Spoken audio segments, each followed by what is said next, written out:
Hey all, so this is War 6 against LVT, and I actually don't know how this one ends.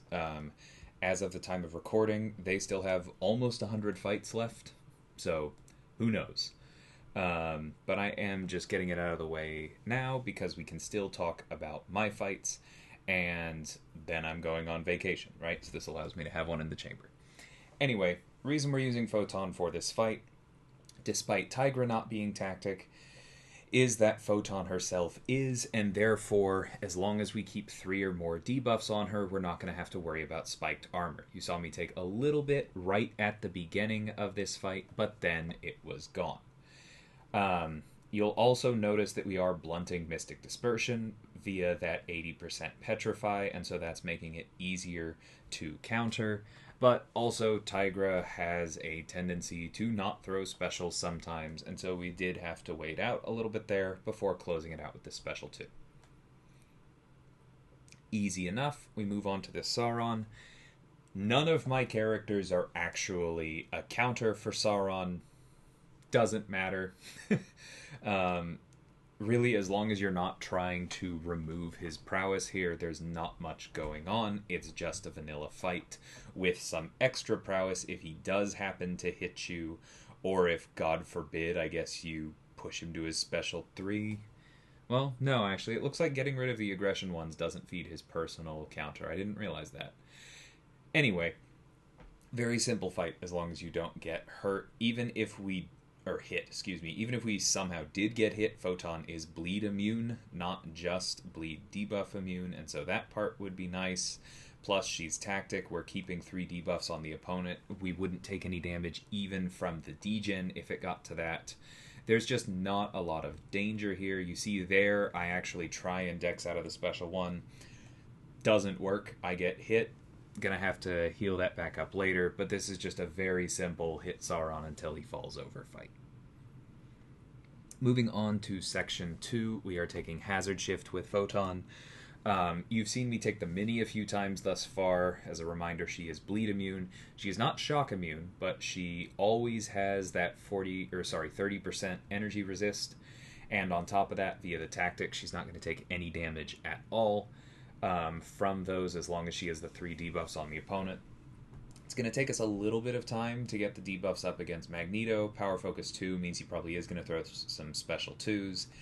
If they hit us, it could hurt, but, bluntly, Inequity, Photon's natural defenses, and especially her block proficiency.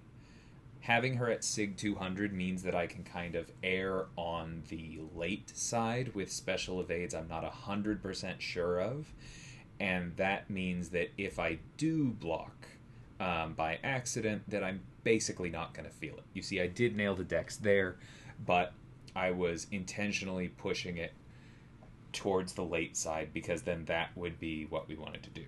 Messed up there, didn't punish at the right spot, but was close enough that we didn't pay for it. Even if we do get parried, reminder that that is the nice thing about Photon. You see right there, I was late off of that special punish. We got parried, but it didn't matter because then we went untouchable. It basically just means that you lose your pause, right? If you get parried punishing a special, then you don't benefit from the pause. So you still pay a price, but it's better than eating a combo. And there you go. Close that out. Nice non-metal bleed immune attacker for Magneto. We move on to Ebony Maw here. Again, using Photon. The idea here is just don't stun him, right? Because if we stun him, then that damage is going to be reflected, and we could heal that up, but why bother, right? We're running a regen boost here just for any damage that gets in early, but I'm not expecting that. We should be in pure light form, thanks to the tactic and all of that, long before he can cause us to miss.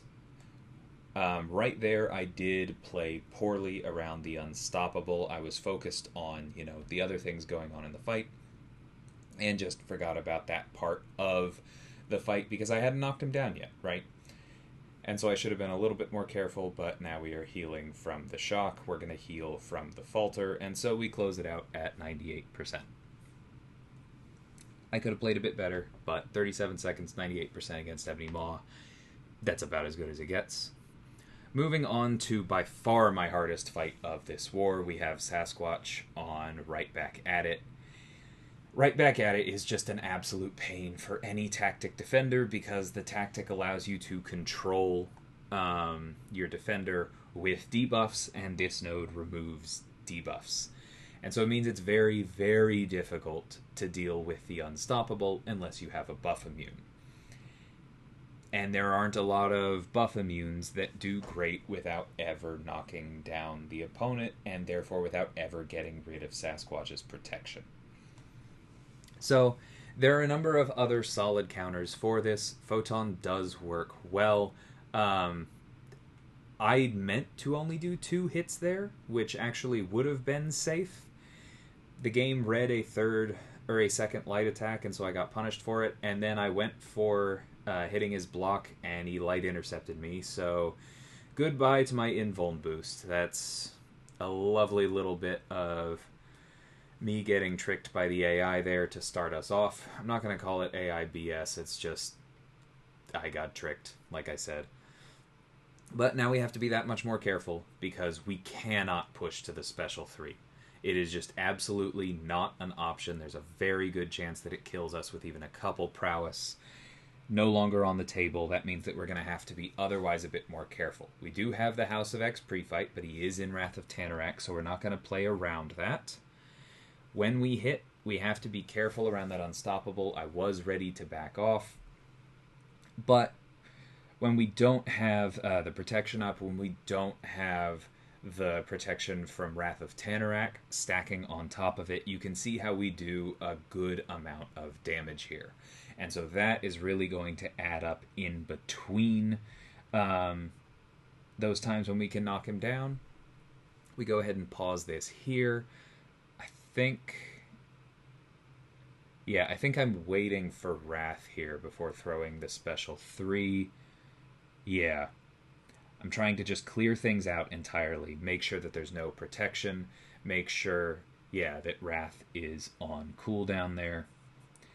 Because reminder, when he goes into Wrath, he loses the protection. And so the ideal time to do as much damage as you possibly can is right when Wrath ends. And so I think here we throw... Nope, we do something very stupid. Oh, I know what I'm trying to do. So I shouldn't have done that, and clearly I just tried to block there and couldn't, but now we are in pure light form. We're above 20. I'm hoping he throws this. He does, because it allows me to pause, and then I can throw the special 3. And specifically, I can throw the special 3 while we're still above 20 charges and get access to a regen. It is not a super powerful regen. It's possible that throwing the special 3 earlier and forgetting about the regen would have been better, not gonna lie, but now I can pause it, get some healing out of this, and just make things that much safer. Gonna bait out another special 2 here and go right back in to pause it. I tried to hit the striker button here, because the striker is what you want to use when the regen is up, because it pauses it more reliably, and then I would have been able to throw another combo and push to the special 2, which is what I wanted to bait here rather than the special 1, but I missed and hit the special button. So life is going to be that much harder for us. That's okay. We're close to Wrath again, so we're backing him up to make sure that we have room. Made some early mistakes, but this fight is going how I want it to, right? We hadn't triggered Dex there, and so it was safe to hit. Now it is not. We can hit in once, right? Because this unstoppable only procs after you hit the opponent, which is nice. Again, with just not being able to block. That's happened twice in here, where my Dexes didn't work the way I wanted them to, and that part really isn't fun. Not gonna lie. But we're still in decent shape here. We had held on to our special, we use it to create space, we use it to knock down the opponent. He has no stacks of protection right now. We wait to parry here. We backed off after 1 hit to make sure the unstoppable didn't trigger. That is the responsible thing to do. We're hitting again. We are now baiting the special 2. We do trigger Dex, so we hit 1 and back off. This is the responsible way to do it. 1, back off. 1, back off. And now I need to knock him down 1 more time to get rid of the protection, and we should just be able to finish this. Note that throughout all of this, we are being able to get around his regen because of that passive Petrify plus Despair, shutting it off as soon as it happens. So not the prettiest fight, and I did still make a couple mistakes, but you can see me learning from my death earlier this season, getting better at the Sasquatch fight, and of course, having the House of X pre-fight is incredibly helpful for this. So still a good counter, getting better at it. Moving on, we have Mangog here. In some ways, this is actually harder than Aspect of Evolution because you're more likely to push him to Special 2 by just hitting him. I have no excuses for why I ate that heavy. I was clearly just a little bit slow, wasn't ready for it. But the other thing that you can do here more easily than Aspect of Evolution is you can reverse his power rate and try and keep him draining his own power so that you can keep hitting him. You just kind of have to space it out, and then you can rely on the dexes themselves to not only give you the withers, but also refresh the whiplashes from you not doing full combos. I've said before, I'll say again, I pretty much always assume on this node I'm going to get rooted at some point, so just plan for it. We go for our first Special 2 cash out there. Now we're going to try and stack some more withers, because we notice some of ours are falling off.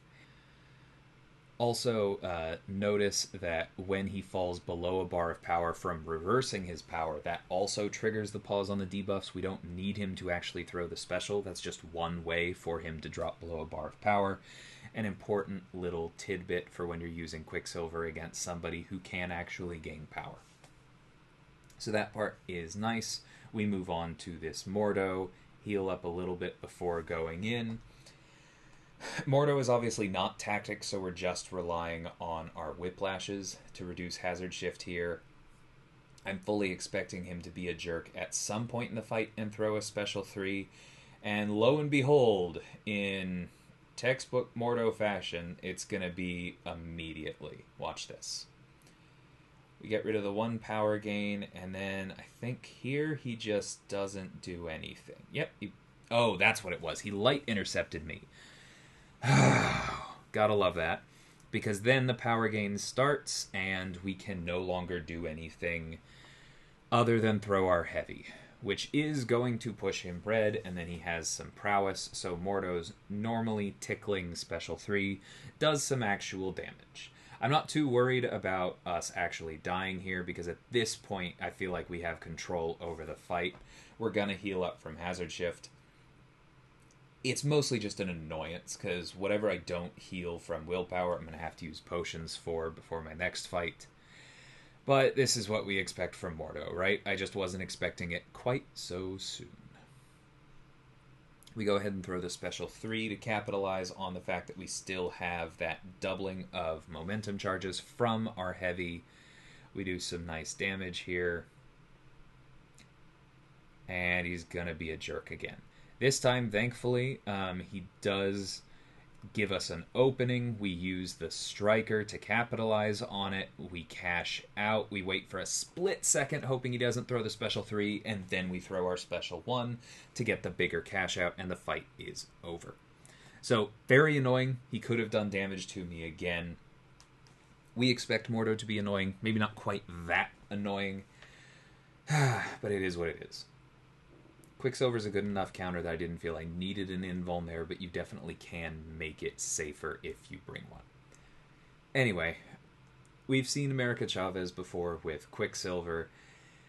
She was very annoying to me on the Prowess node, and I am annoying to me when I dash back too early and get tagged by her special 1, but this is a pretty simple node for her. Aspect of Evolution is always obnoxious. There's no power gain for us to reverse here with Quicksilver, which is honestly probably why she's here. But there's not a whole lot else going on. We can bide as much time as we need against her. Every time we dex, we refresh our whiplashes. We're not losing our resources. Every dex also applies a wither, and so it's going to control her dimensions. We go for our special 2 cash out. She has less health than Mangog, and so we do quite a bit with it, but we're still going to need 1 more. She, of course, goes into full America Chavez mode, starts throwing random heavies instead of her special, but it doesn't matter, because remember, there's no power gain over time. We can do this all day. Unless we eat too many more of those, but that's okay. Inequity helped us out there. That's just me being dumb. This is my last fight, so good place for it to happen. She, again, gets a little defensive, but we're going to throw... Yeah, she's going to throw one more, and I think this is where we go for the special too. I probably go for the striker. Yep. There it is. I expect this to push her over 2 bars of power, and so if we got hit, it would hurt, but that's okay. We were more than sure that was going to do it. And there we go. That's my war. Another 8-fight one here. This team has been great. Like, Quicksilver was an incredibly worthy rank 5. I'm very happy with how Photon is performing in the wild. It's been a good season. Like I said, this war is not even close to over as of this recording, so you'll have to see how that went from one of the other mini channels at SSx if you would like. I know I'm usually not the first uploader anyway, so maybe you usually do. But hope you enjoyed these fights, and until next time, probably after my vacation, thank you so much for watching, and take care.